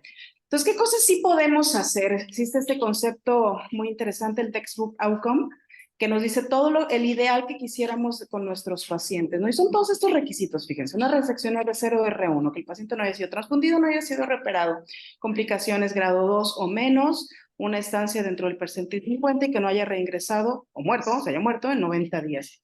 Y así estamos nosotros todos los días pensando cómo voy a alcanzar ese resultado en mi paciente de la cirugía de mañana, ¿no? Resulta que este outcome, que digo que es interesante porque es como que lo que queremos alcanzar, no solamente se alcanza en la mitad de los casos. De esta mitad de los casos, alrededor de 54 o 57% de estos resultados se alcanzan en centros de alto volumen. Entonces, bueno, ¿qué podemos hacer? Los que estamos, la mayoría de nosotros, o al menos yo, en un centro que finalmente no alcanzo los números de un centro de alto volumen, pero que la referencia de los pacientes, a veces el paciente no quiere irse a otro lugar o no puede irse a otro lado. Hay que recordar que la cirugía finalmente es como correr un maratón. Desde un punto de vista bioquímico, el perfil de factores inflamatorios es muy similar el paciente que va a recibir una cirugía mayor que el paciente que está por correr un maratón. Si nosotros o ustedes, los que corren maratones, saben que no lo hacen sin entrenar, pues la pregunta es ¿por qué no pongo también a entrenar a mi paciente, ¿no? Y este es un concepto que se llama prehabilitación trimodal, incluye obviamente una fase de evaluación y una fase de intervención, y la prehabilitación trimodal abarca desde actividad física, nutrición e incluso terapias de manejo de estrés, ¿no? Y luego hay artículos que hablan sobre música de fitness para los pacientes quirúrgicos y demás. Es súper interesante. Voy a tratar inclusive de, bueno, ya la voy a usar, pero no quiero usar la palabra ERAS, ¿no? Hay que recordar que el ERAS, digo, es una chulada, pero finalmente es también una licencia que tú compras y pagas. Entonces, a veces creo que se piensa que si no tienes ERAS, quiere decir que ya no puedes hacer prehabilitación o que no puedes hacer intervenciones perioperatorias. Y no es así, digo, no toda la recuperación acelerada significa ERAS, ¿no? La actividad física, por una parte, por ejemplo, alrededor de unos 120 a 150 minutos de actividad a la semana, se reporta con una mejor desarrollo de una mejor evolución funcional. Los pacientes es menos probable que tengan readmisión hospitalaria, que presenten incluso temas de desenlaces como estos, como por ejemplo pérdida, deterioro funcional y demás. Este artículo en específico, sin embargo, no habla sobre complicaciones perioperatorias, se enfoca específicamente en lo funcional. Aquí en este caso, el impacto, por ejemplo, de esta perspectiva trimodal, y la perspectiva trimodal es la que incluye esto, ¿no? La parte de actividad física, la parte de nutrición y la parte de manejo de estrés o terapia de manejo de ansiedad. Entonces, este artículo lo que nos muestra es la evolución funcional de los pacientes sometidos a esto, aunque digo, recordemos, esto es en cirugía colorectal. No encontré yo ningún estudio específicamente como este en cirugía de sarcomas retroperitoneales, pero seguramente los outcomes podrían ser bastante similares. En este análisis, por ejemplo, esto es una revisión sistemática también del 2018. Esto incluye cirugía abdominal mayor de todas las causas y también encontramos que la presencia de complicaciones postoperatorias es también menor. Y enfocado ya a sarcomas retroperitoneales en específico, la sarcopenia por sí misma, que esta se hace con una medición del índice del psoas, dependiendo del volumen total del psoas, nos da un resultado de que los pacientes con sarcopenia tienen, de hecho, una menor supervivencia global. Y eso se relaciona obviamente con la morbilidad postoperatoria y es un estudio prospectivo bastante importante. Ahora, ¿puedo yo llevar un manejo a una intervención nutricional en estos pacientes? Sí. En ese estudio fase 2 publicado en el 2020 por el doctor Piore, ellos encontraron una prevalencia de aproximadamente 46% de pacientes con desnutrición. Y apegar al plan de dieta, que este plan de dieta fue diseñado más o menos a 1 gramo por kilo por día y 20 calorías por kilo por día, se alcanzó en el 91%. Y en esta gráfica que vemos, lo que podemos observar es cómo nuestro paciente se desnutre terriblemente justamente en el periodo perioperatorio. Ya posteriormente, alrededor a 1 año de seguimiento, se recupera esta desnutrición. Pero vaya, lo que nos dice este estudio es que sí podemos hacerlo. A veces, igual otra vez pensamos que obviamente el paciente tiene una limitación del volumen que puede ingerir, sin duda, pero eso no quiere decir que no podamos mejorar la calidad de su alimentación. Existen complementos nutricionales que nos pueden dar densidades calóricas de hasta 2 calorías por mililitro, y suplementos con alto contenido de proteínas, que nos ayudarían a alcanzar estos objetivos. En este caso, por ejemplo, se consideró como un apego suficiente, más de 80% de apego a las indicaciones nutricionales. Si bien estamos todavía lejos de tener la evidencia demostrada de que la nutrición, específicamente sarcomas retroperitoneales, disminuye las complicaciones, sí tenemos ya alguna evidencia publicada en el 2018. Este artículo lo publicaron, digo, como autora está la doctora Bombalot, pero de hecho lo escribieron los anestesiólogos y el centro de nutrición. Y ellos lo que encontraron es que sí hay una ventaja en menor tiempo de hilio postquirúrgico, de 6 versus 8 días, y aquí encontraron una prevalencia de desnutrición del 52%. Y sí encontraron aquí una disminución en la frecuencia de complicaciones. 47% en los pacientes desnutridos versus 26% en los pacientes que no están desnutridos. Entonces, sin duda, creo que es un área de oportunidad que podemos usar. Y aún así, la malnutrición intrahospitalaria es altísima, alrededor de un 50%, y la desnutrición en el paciente oncológico en general puede llegar tan alta como 88%. Entonces, creo, es mi opinión, que la nutrición perioperatoria es algo que deberíamos de invertir más en ella, trabajar más en ella en todos los ámbitos públicos y privados, y la forma, yo creo que más barata de tratar de mejorar nuestros desenlaces, incluso más allá que querer utilizar equipos de energía avanzados y hemostáticos carísimos. Creo que la intervención nutricional es sumamente útil y la podemos ejercer muy fácil, ¿no? Entonces, bueno, los datos puntuales: pueden tener cualquier tipo de complicación en ese tipo de cirugía, la mortalidad es baja, menor al 3%, y la mayoría de las complicaciones, la realidad es que si bien no son graves.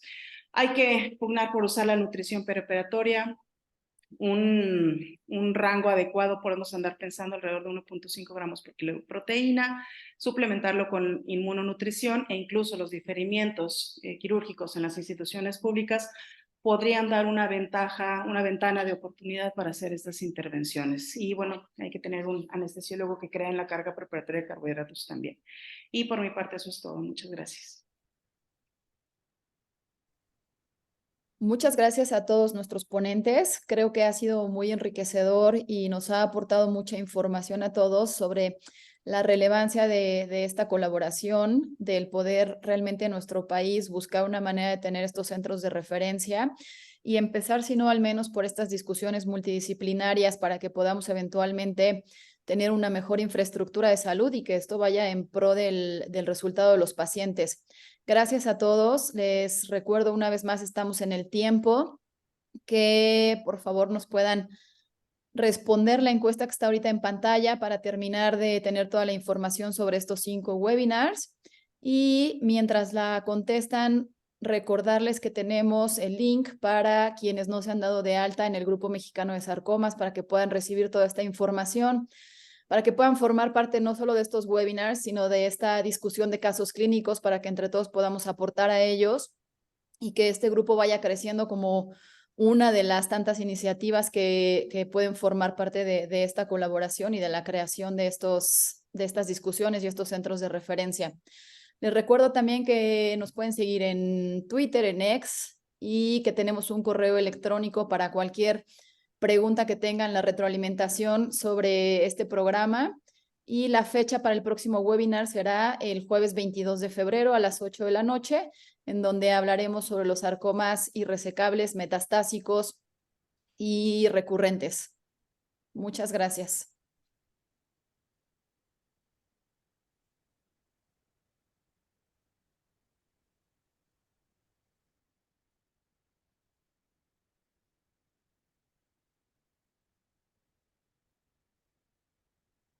Creo que la sesión de casos nada más acá es febrero. ¿Sí, Catherine? Sí, perdón, ese es un error de dedo. Será el jueves 15 de febrero.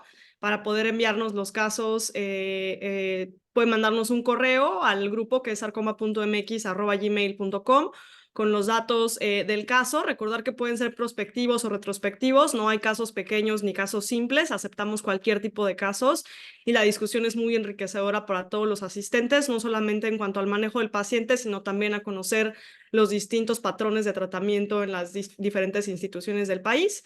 Este es el código QR que pueden escanear con sus teléfonos para poder inscribirse al 5º webinar, y también lo estaremos ofertando a través del correo electrónico del grupo y las redes sociales. Y finalmente, como mencionaba la doctora Martín, cualquiera que esté interesado en recibir los correos del grupo y en formar parte de las sesiones, este es un grupo abierto a cualquier persona sin importar el grado académico o puesto institucional que tenga interés en el cuidado, en la atención de pacientes con sarcomas. Escaneando igual este código QR se pueden registrar o mandándonos un correo a sarcoma.mx@gmail.com o siguiéndonos en Twitter. Gracias a todos otra vez, gracias a los ponentes y buenas noches. Gracias. Gracias.